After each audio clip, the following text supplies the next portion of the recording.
Hello and welcome to Uncle Online Academy.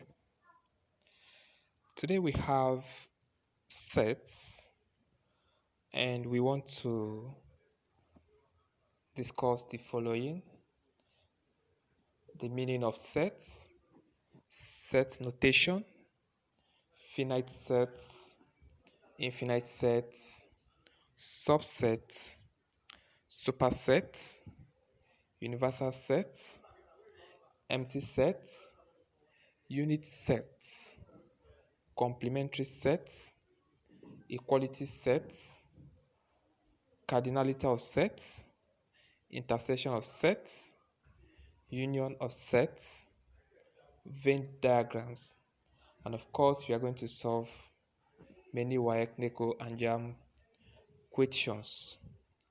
So when we are talking about sets, this is how sets always looks like: a collection of things. Sometimes two or more collections are involved, like in this picture. Sometimes the things in the collections can mix up. Some other times they can be separate. You are going to learn these things in detail as we go further into the lesson. Now, the meaning of sets. Set simply means collection of things. When we gather things together,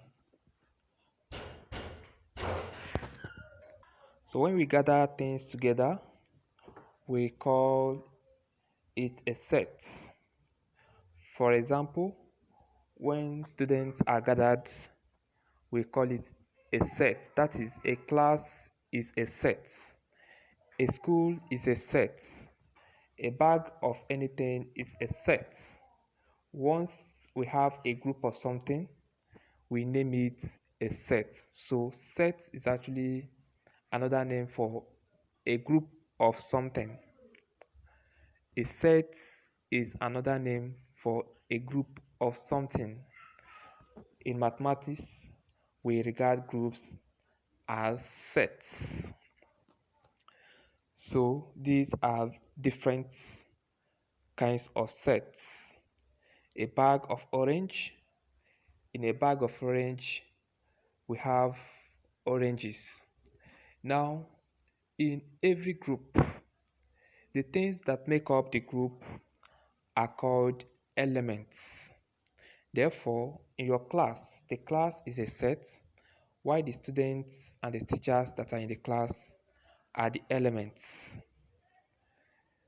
Your bag of orange is a set, and the oranges inside it are the elements. In your family, the family is a set, while the people in the family are the elements. Therefore, the father, the mother, the children, and the other people in the family are all the elements in the family, and so on and so forth. Now, set notation. This is how we write sets. Or set notation is actually talking about how we can describe a set. In writing a set, we use certain symbols to write sets. Sets or the group itself is represented with capital letters most of the times. It's just conventional. It doesn't mean that we must use capital letter to represent sets or alphabets. We can use anything to represent a set, but for conventional reason, to make things easier for us, we use alphabet and capital letters to represent sets. Then the elements of a set, the elements are represented with small letter alphabets. This is also conventional. In some cases, we'll find out that the elements are not alphabets. There could be something like 1, 2, 3. There could be any other thing. So it's just conventional that where the elements are not named, we could use alphabets, small letter alphabets, to represent the elements. Now, an example, if y is a set of even numbers less than 10, find the elements of y. First of all, here is the symbol we use to represent elements. This that looks like E, we use this to represent, that is the symbol for elements. So if we want to say that something is an element of another thing, we start with the elements. If something is the element of a given set, we start writing with the elements. Write the elements symbol and then put the set. For instance, if we say that A is an element of B, now what we do is that we start with the element. The element is A, so we write A, then we write the symbol showing that this is an element of the set B. So the element will come first, followed by the symbol for elements, and then the set itself. Now the next thing we do is this. When we want to list the elements in a set, we use a curly bracket. A curly bracket is a bracket that looks like this. It has curly brackets, curly.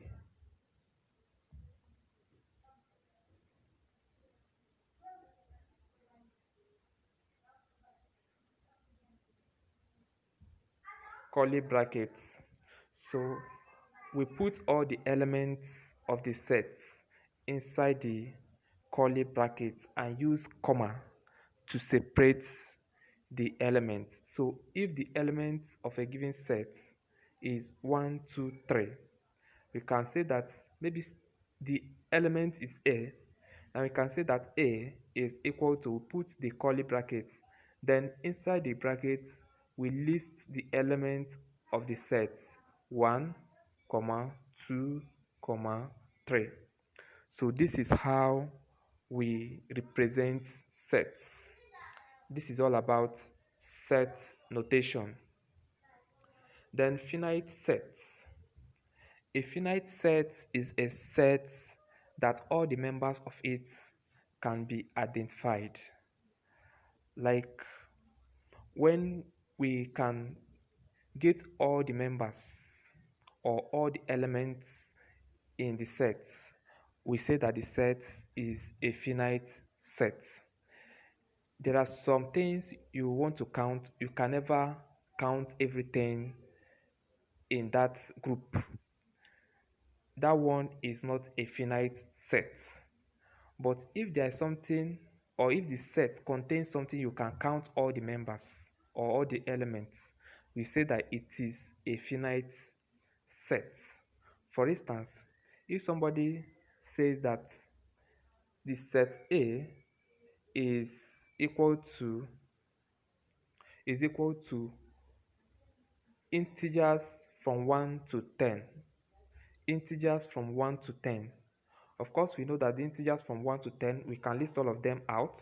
1, 2, 3, 4, 5, 6, 7, 8, 9, and 10.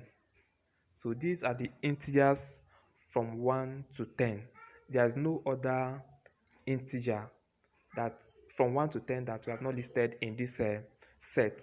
So since we know all the elements of this set, we say that this set is a finite set because we know all the elements that it contains. But if somebody asks you to list all the integers that we have, that is to trillions, to more than trillions, you can never count all of them. So if someone asks you to list all the integers that we have, you cannot count all of them, and therefore that one is not a finite set. So examples of finite sets we have, these are just few of them, so many of them. A set of vowels in the English alphabet. Of course, we know all the vowels in the English alphabet. If you are asked to list the vowels in English alphabet, you can list all of them. The A, the E, the I, the O, the U. So these are the vowels in the English alphabet. So because we know all the elements of this set, we say that the set is a finite set. Then a set of consonants in English alphabets. We know all the consonants in English alphabets. And because we know all the elements in English alphabets, we say that the set is a finite set. Now, a set of odd numbers less than 20, we can count all the odd numbers that are less than 20. And because we can count all of them, can identify all of them, we say that this set is a finite set. A set of prime numbers less than 100, we can list all the prime numbers less than 100. And because we can list all of them, we say that the set is also a finite set. A set of possible outcomes when a die is tossed once. A die contains 6 sides, each of them numbered from 1 to 6. So we know the outcomes that can come when we toss a die once. It is either 1 or 2 or 3 or 4 or 5 or 6. Now, since we know all the possible outcomes or all the things that can come out when we toss a die, we say that the set of tossing a die once is a finite set. Now, infinite set. Infinite set is a set that we can never identify all the elements of the sets. Like when somebody asks you to list all the positive integers or all the negative integers or all the integers that we have, no one can list all these integers. And because we can never list all of them, we say that this set is an infinite set. The ones that we can never count all the members of it or all the elements that it contains, we say that it is an infinite set. So an infinite set contains uncountable number of elements. An infinite set contains an uncountable number of elements. We use 3 dots or what we call ellipses to show that the numbers continue, that it continues, that you've not counted everything. So when you write like 2 or few of the numbers or the elements, we use 3 dots to show that it continues, or we use this infinity sign, infinity symbol. We put this at the end to show that the numbers continues to infinity, that there are so many other ones we've not counted. So this is it about infinite sets. Now, examples of infinite sets are all the odd numbers. No one can count all the odd numbers that you have. You can count to the number that your strength can carry and you stop. You put the infinity symbol to show that it continues. You've counted to the ones your strength can carry. Now, a set of positive integers greater than 5. There are so many of them from 5 to infinity. You can never count all of them. So it is an infinite set. A set of all the even numbers we have. No one can count all the even numbers that we have. Therefore, this is also an infinite set. Now, subsets. A subset simply means a set in which all the elements are members of another element. All the elements in a subset is a member of another associated set. When considering a subset, there is always another set that goes with it. So the subset, all the elements in the subset are elements, or you can find all the elements in the subset in that second set that is associated with the subsets. The symbol we use for subset is this. That means that if we have A as a subset, then there must be another set, let's say B, and everything in A, you will find it in B. Everything in A, you will see it in B for A to be a subset of B. Now, supersets. The superset is that set that is always associated with subsets. That is the one that you will see all the elements in the subsets. All the elements in the subset are found in the supersets, and we use this symbol to represent or to show that a set is a superset of another set. Now, an example, or let me also say that if A is a superset of P, what it means is that A contains everything you can see in B. A contains everything you can see in B. Now, example, if A is equal to X, Y, Z, and B is equal to X, Y. Now, identify the subset and supersets.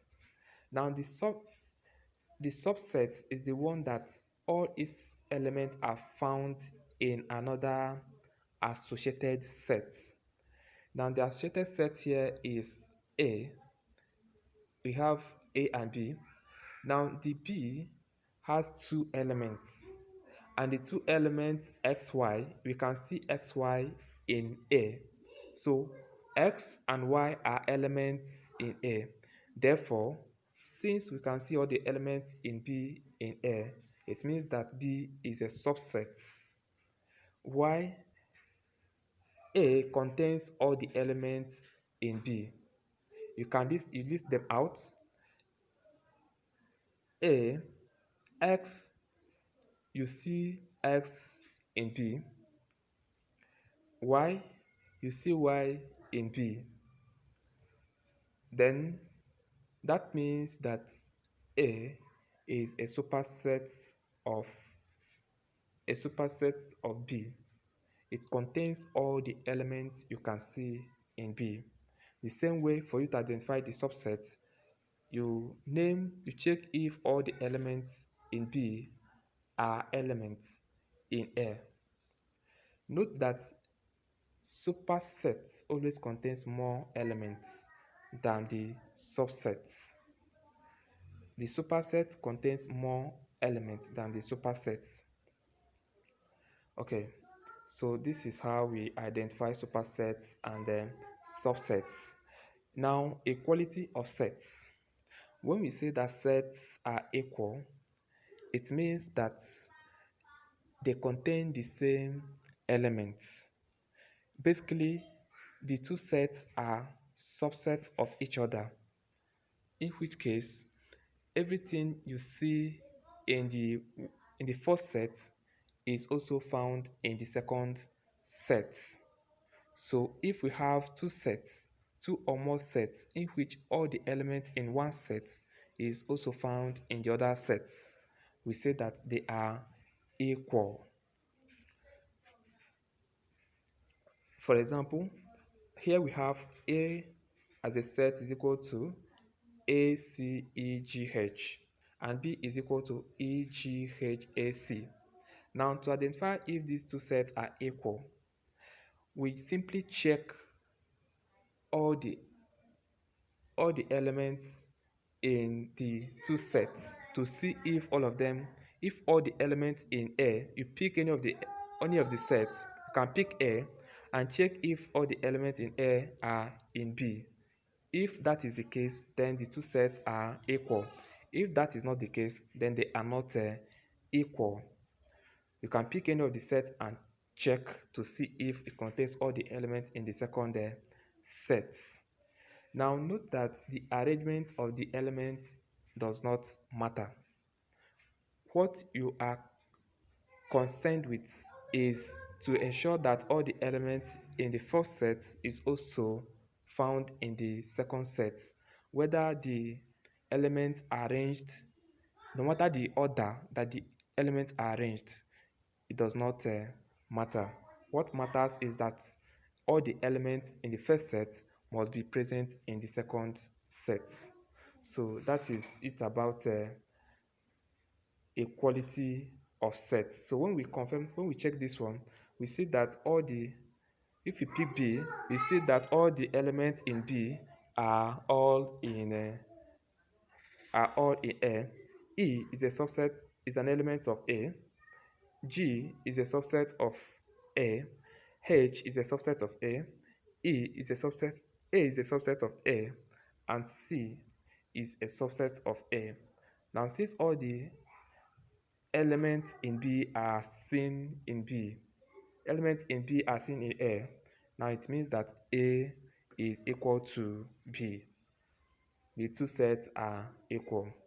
So this is it about equality of sets. Thank you.